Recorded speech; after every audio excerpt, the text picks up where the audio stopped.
was born a bodybuilder and I will die a bodybuilder. This is the #1 bodybuilding show in the world. It was really spectacular. We're gonna go up to $500,000 for the winner next year. Welcome to Fit Club Vegas, the ultimate fitness destination for visitors. Drop in for a day pass and experience our 10,000 square foot fitness playground. At Fit Club, you'll find state-of-the-art equipment and a sound system so good you'll pitch your headphones. Conveniently located 7 to 12 minutes from the Las Vegas Strip, Fit Club is a perfect spot for you to come get your pump while visiting Sin City. So come check us out at 4525 West Hacienda, Las Vegas, Nevada. Fit Club Vegas, more than a gym, it's a vibe.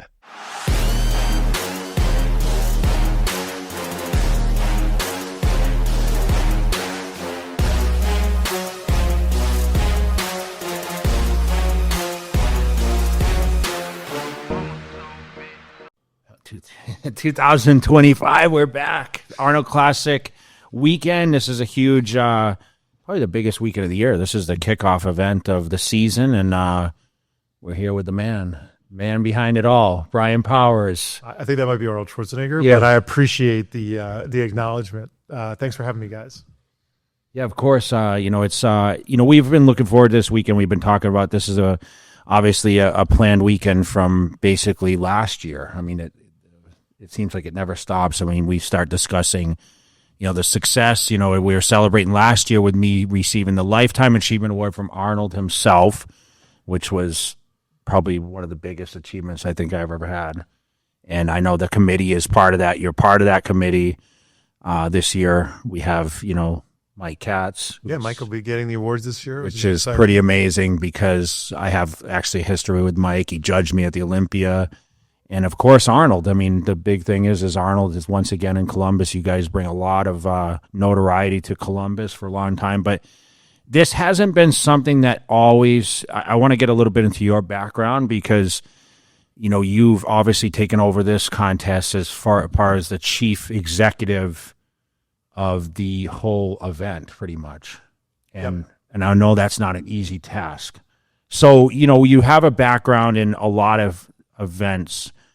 You come from all this different background. I want to talk a little bit about that. So kind of explain to me how you got involved in this. You mentioned just earlier that you came in 2013 to witness the event. 2019. Oh, 2019 was the first. Yeah, that was the first time I went. Okay. So I had, originally I was an attorney. I did corporate M&A work and private equity work for 6 or 7 years out of law school.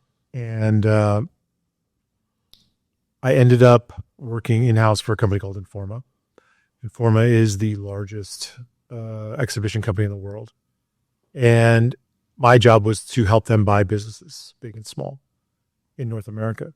One of the businesses we were buying were consumer events. So what is a consumer event? Car show, Comic-Con, jewelry show, things that are what we call enthusiast events in the industry, which are things that people are very passionate about. And in that process, we had acquired a number of Comic-Con events. And the challenge always in events is to find people who can have the corporate executive skills to transcend just putting the event on. So I had 30 shows that I was running across 2 continents. And I enjoyed it. There was some changes in leadership that I ended up going on my own, which is fine. So were you in Europe too, or is that where? Yeah, we were doing shows. And I did a Lego show in the UK. We had some Comic-Cons out there. Okay. Just a number of wild, different things, but all the same idea, right? Same as the Arnold, right? We're bringing together different constituencies of people who are passionate about things. Some are bodybuilding, some are strength, CrossFit. I mean, cheerleading, everything. I mean, everything. Yes. Everything. Yes. So we have 17 sports. And we have parts of the show that people don't even see. There's a whole convention center called the Ohio Expo Center, which is about 2 miles outside of town.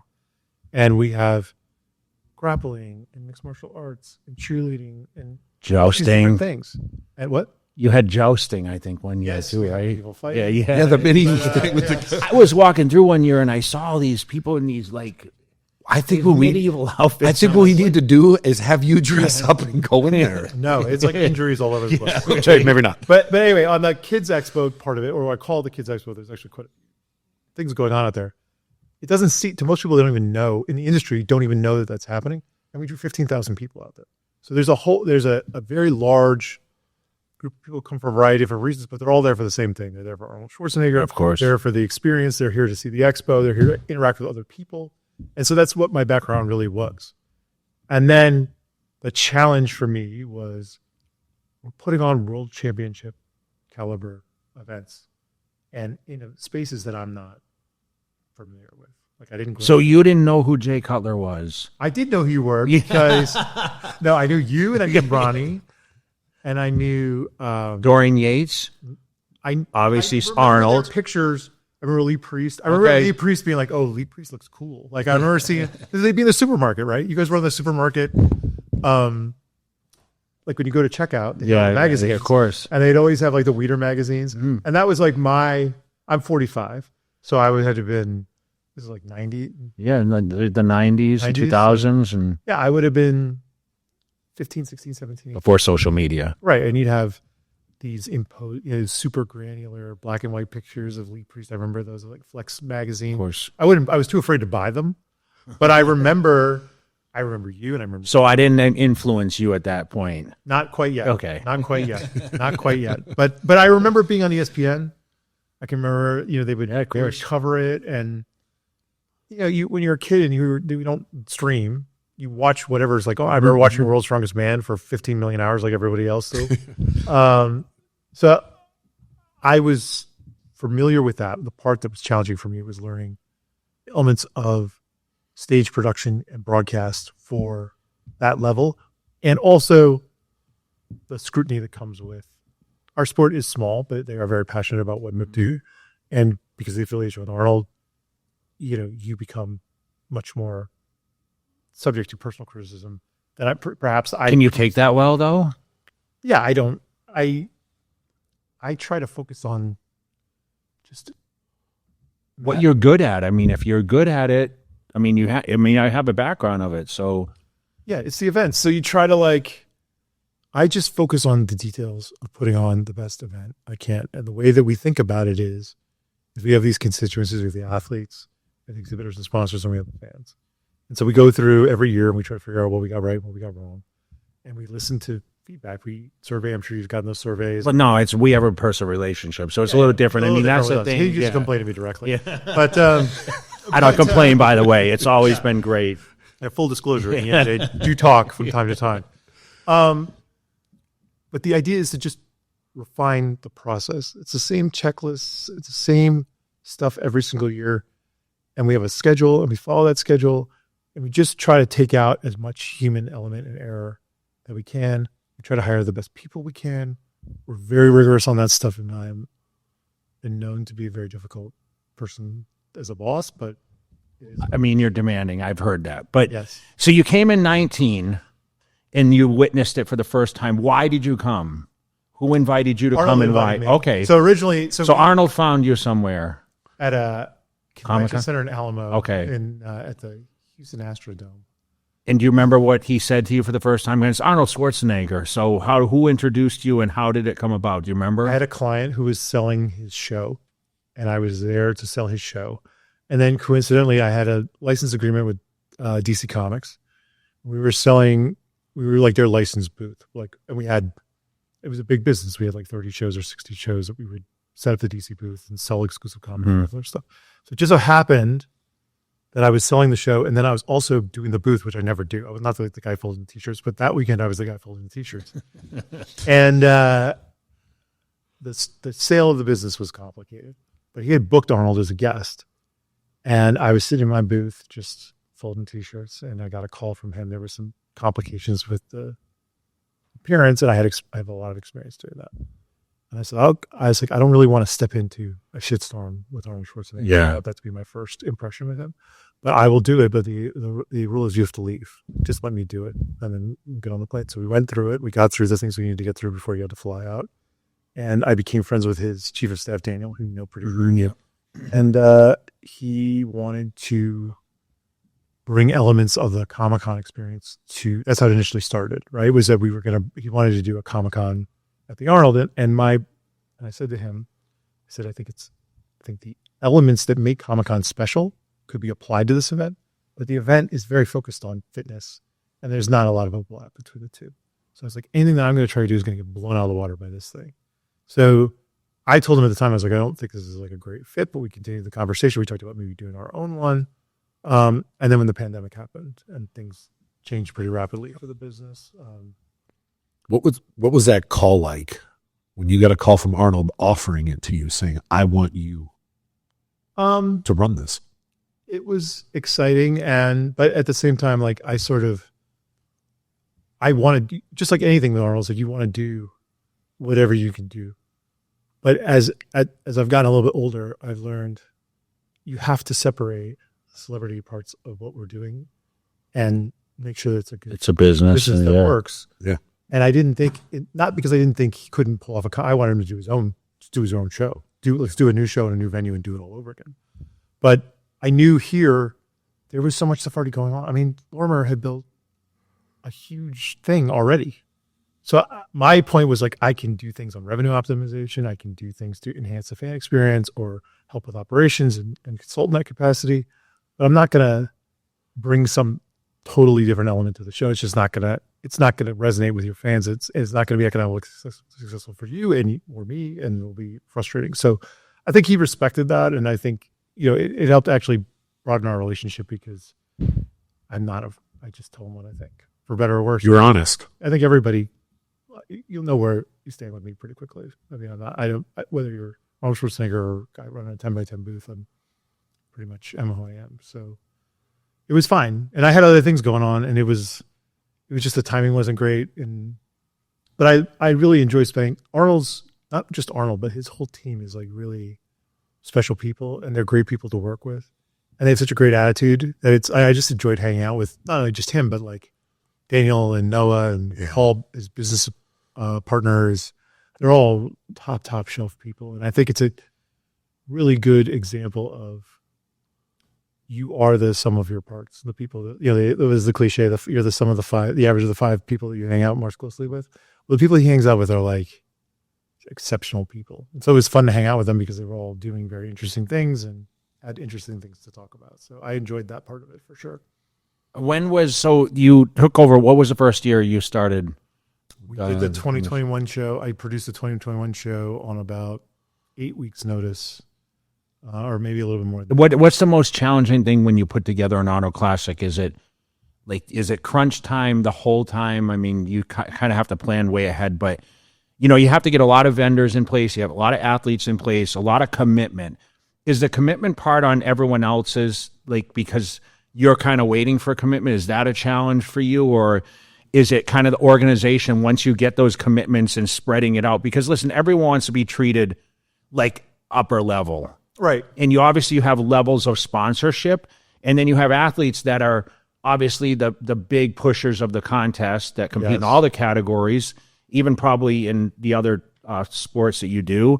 So you have to connect with all these people and make them feel comfortable. So how is that? Do you have a whole staff that handles that? I mean, sure. We have a staff of people that make the show happen, and I just sort of try to empower people with the knowledge of the things that I want to have happen. But do you sleep is the question. No. Because it seems like you'll be calling me at midnight, your time, it's 8 a.m. almost. Sure. And I'm like, hey, you have a family at home, and well, that's sort of the deal. The deal is that I half that Red Bull case is gone over there. No. But this has been the case since, when I was working as a lawyer, it was 24/7 too. So there's no and it was my personality. Time. There's no turning it off. If I'm into this and I'm engaged in it, it's obsessive to me. And so I try to be there for the kids when they get out of school. I try to be there for my spouse after everybody goes to bed. Sometimes I'm successful with that, and sometimes I'm not. And then at about 10 or 11 o'clock, I switch it back on and go till whatever time I got to go to, because it's not really nonstop. It is. It's relentless and nonstop. I know, but how much time? So we finished Arnold last year. Were you right back into it looking for? We had the UK show 2 weeks ago. Oh, that's right. So that was challenging because we really didn't have a game plan. I remember being here and being we didn't really have a game plan heading. We got our tickets a week and a half out because we're kind of it was a little uncertain. Obviously, Arnold, he he doesn't travel as much to a lot of events, so it's like, is Arnold going to show up? I mean, we used to have Arnolds all over the continents, but now, I mean, this with still happening, but he doesn't always. God bless him. He still is a working actor, and he's still filming. Does he still love it? That's the question. The show, or just he loves the whole Arnold weekend, and I mean, yeah, this is like his hometown. There's so many reasons for that, right? Like, there's the show. Yeah. There's his relationship with Jim, and then he sees all the people from his whole history in bodybuilding. I mean, he's very good at compartmentalizing his life. So like fitness to him is the foundation, and it's not bullshit. He really does pay attention to what the banners look like, or the tickets look like, or what your t-shirt looks like. There's a part of him that loves the organizing part of it, and then there's a part of him who just loves. I think he's like lifting weights and all that too, because he still trains when we're in the UK. He was training in the mornings. I know exactly where he is at. He's up in the morning. He talked about this on his documentary. Well, but he genuinely is. It's routine. It's the routine. It's the discipline of as a bodybuilder that he carried forward into being an actor. And he does the same shit every day for however many, 60 years plus. And you'll know, like, if you know when he goes to Golds, you know when he's going to be at, I mean, you could, if you, I know. yeah. Because you just get those habits. It's the only way, I think, to be successful as a bodybuilder is to just have these, like, robot. Simplify everything down to exactly what it is you absolutely have to have, and then do those things over and over again exactly at the same time, or you're not going to make it, because it's too hard, mentally taxing to be trying to freestyle your schedule and be successful as a bodybuilder, as someone who's never stepped on stage. But I feel like the people that I see that are most successful behind the scenes are doing the same thing every day. And I bet Ronnie's the same way. Like, I know when Ronnie's working out, basically. I know when Lee Haney's working out, sort of, basically. They're all living the same sort of life in a way. Yeah. So with the whole classic and putting it together, you have all these, like I said, all these athletes flying in. The expectations are really high.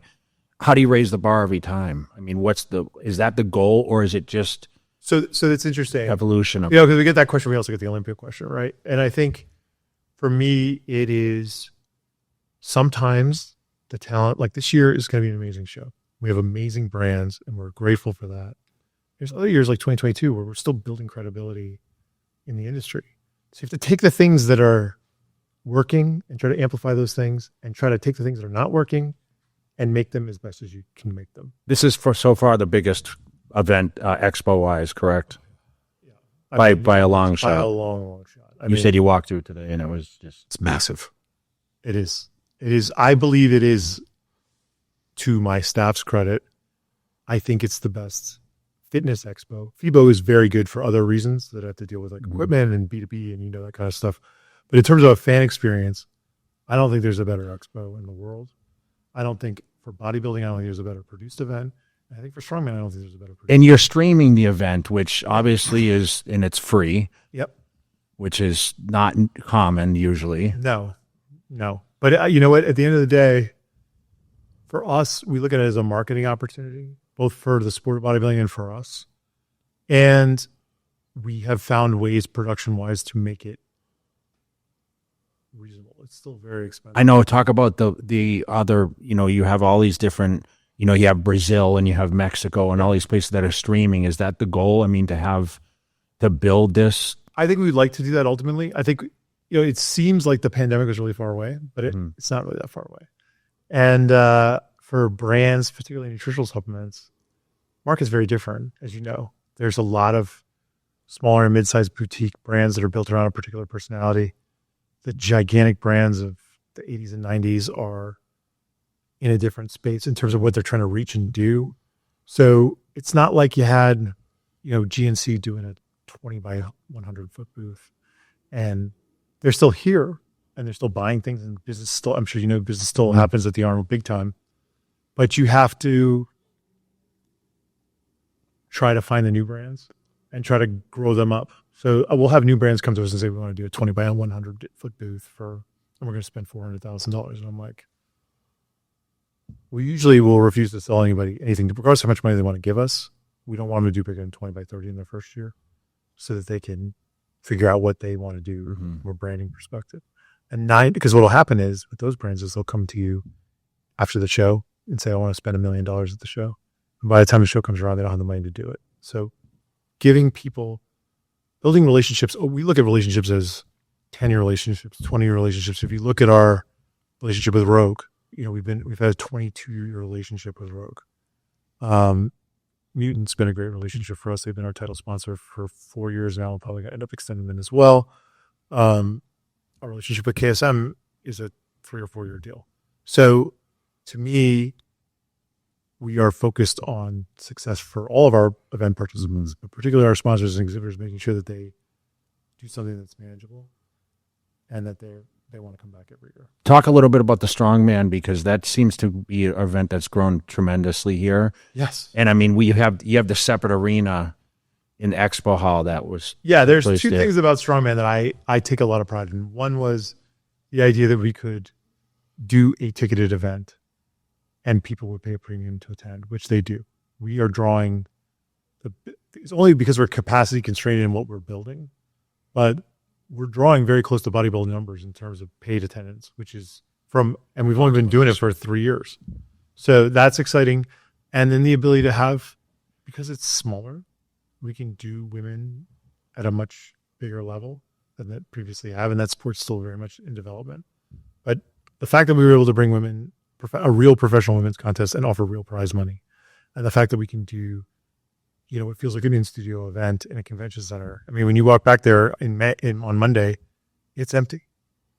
And then we build a whole arena. Yeah, it's pretty incredible. And it's at capacity. So it only took really 3 iterations. And there'll be world records, broken every single year.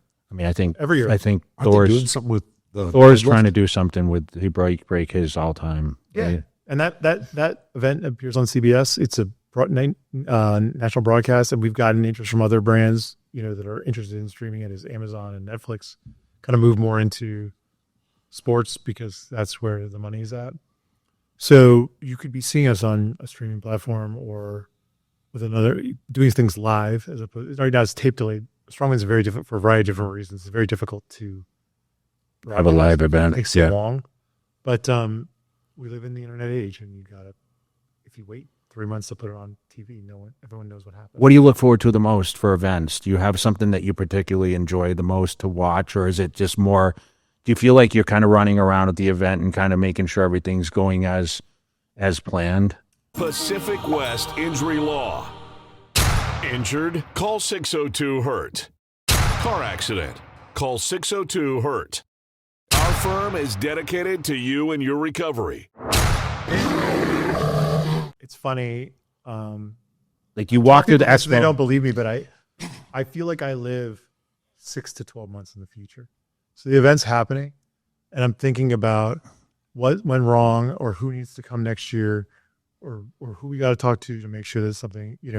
There's very rarely, and there are circumstances that definitely happen where we have urgent situations that need attention right away.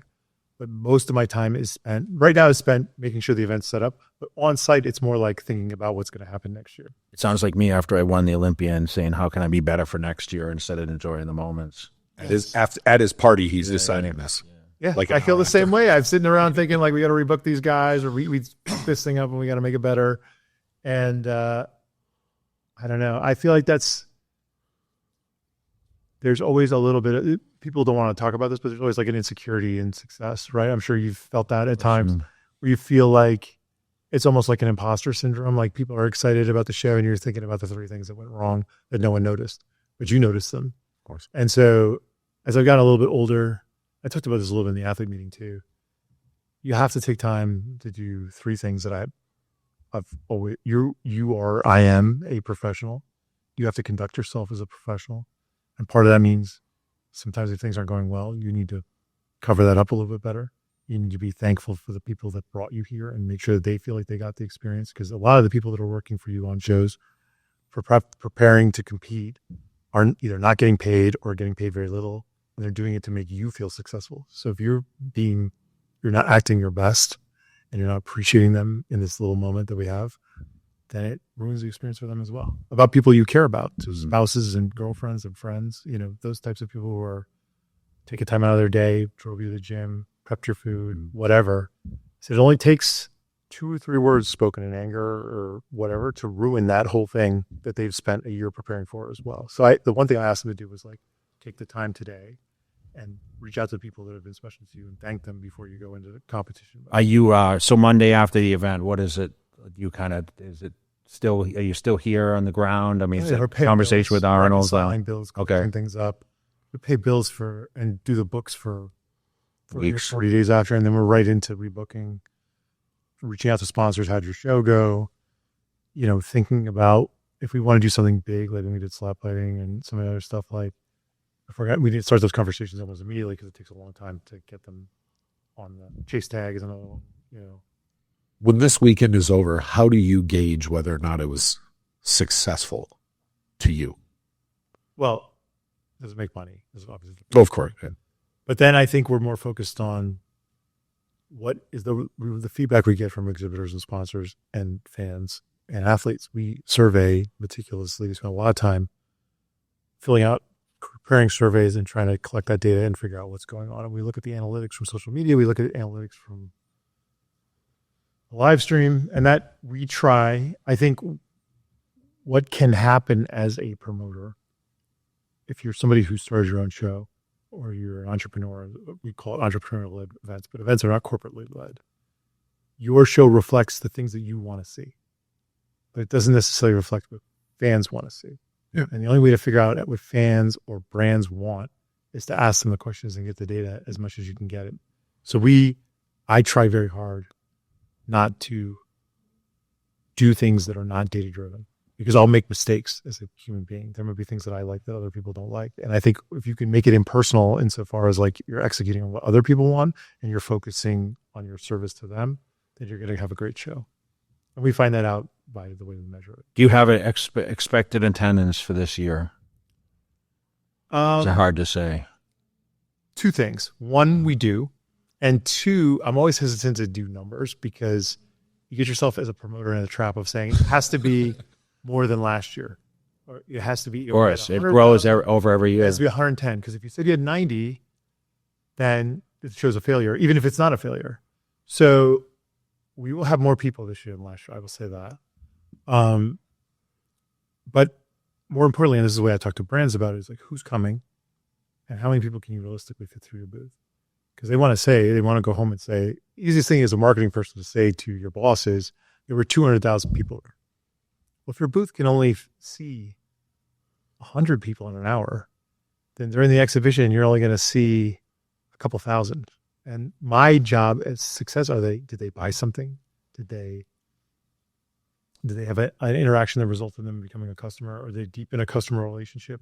And I try to put it in those terms because I've had shows where, instead of drawing 100,000 people, we drew 19,000 people or 30,000 people.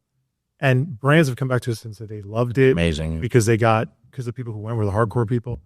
We may have lost money, not just in the arm of my whole career, but sometimes those experiences are better because they're getting actual business out of what they're doing, as opposed to when you get to 100,000 people, it's still 15 to 20% of people who are the hardcore people. As you get further along the continuum, you get more people who are just like, they just want to see a freak show, right? And they're just wandering around and taking up space. And we're grateful that they're buying tickets, but they're not the people our exhibitors want. Yeah, but this is the biggest fitness show in the United States. I mean, we talk about FIBA all the time, and there's really, that's a whole another beast. But when you talk about the actual show, the bodybuilding show, all the media channels have spoken about this is one of the best lineups that it's ever seen, and that comes even with the times when I won this show back in the early 2000s. You have Mr. Olympia in the lineup this year, Samson, which probably is a challenge. You have 3 Mr. Olympia. You have some former champs in there, plus you have the 212 with Sean Clarita. Yep. Do you pay attention to that as far as like with ticket sales? This was one of the faster selling shows, they said. It was selling before they even announced Yeah. the lineup, which is great because it speaks With to the prize reputation of money, the show. with The the prize booths. money, people knew it was going to be big. I think we Were you excited. surprised when Arnold got on stage and announced 500K last year? I will keep our conversations between ourselves, but I was pleasantly surprised that he challenged us with that new expense. Yes. At the end of the day, yeah, you got to find a way to make up for it. Right. So, but look, at the end of the day, why are we here? Why are we doing this, right? I know, but that's a big jump. You know, that was the 200K jump from the year before. Yeah. And I think it's what he said on stage is true. I think he didn't get into this. If you go back to like, why did he do this with Jim Lorimer to start? Did it with Jim Lorimer to start because he was unhappy with what the prize money Of course. his athletes were making, how they were being treated at shows, the interrelationship between where the athletes fit in the economy of bodybuilding in general. So he went into it trying to lift up the sport of bodybuilding and get the athletes more money. It's still his mantra today. So we put the show on. We have enormously generous sponsors and whatever. But at the end of the day, it's like Arnold's love letter to bodybuilding. This is what he's trying to get back to the sport. There's no circumstance that I'm aware of where you have someone who's such a huge star and yet so intimately involved in this sport. Loves it. That is, I mean, there are other bodybuilders who've gone on to have success, professional wrestlers who've gone on to have success. There's few that are still putting on. It's almost like if Dwayne was putting on a regional bodybuilding tournament or had a smaller thing. So for someone who's such a massive celebrity to come and do this every year, he does it because he loves it, and he just loves bodybuilding. He'll talk about we'll talk about bodybuilding. I can't contribute as much as I'd like to the conversation, but he will critique athletes. I mean, he'll talk. You know, when you talk to him, Of course, yeah. it's The biggest, you know, that there's a big now. There's a lot of talk about the next threshold. That's $1 million. right. About who is going to break $1 million first place prize money. What do you think? You think it's ever going to get to $1 million? In my time here, it'll be $1 million at some point. I think. That's the biggest topic. It seems like everyone, like now it's at 500 and they automatically want to jump to $1 million. Right. I don't think they understand the economics of the shows, but so you think about bodybuilding, and I don't know, I'm guessing, I haven't tracked Olympia's attendance that closely, but let's just assume that they are the highest grossing show. They have higher ticket prices than we do, and they have bigger venues than we do. But still, is it a 5,000 attendance or 6,000 attendance show? Well, if each ticket is, say, 5,000, each ticket is $100 on average. You're still only at 500,000. They're paying $1.8 million. So we're talking about moving to bigger venues, but the conversation always goes back to like, how much bigger would they get if we offered cheaper tickets? I don't know. I think there are millions of people who are passionate about bodybuilding. The issue is it's 10 miles wide and 2 inches deep. So that, if I were putting on a Comic-Con, for example, I could go to a city like Miami and there's 1 million Star Wars fans that are all going to show up. Here, there are people willing to pay a significant premium to go, but they have to come to Columbus from all over the world to fill that thing up. I know, but I want to ask a question. This is probably my last question, but Columbus has been kind of the city. Obviously, the Lorimers are from here, who created the show with Arnold. I mean, we talk about this all the time, that it is still one of the easier destinations to get to host an event. People always ask why Columbus. Right? Yeah. I mean, people drive the event. I mean, in Vegas, it's, you have to really take a flight there.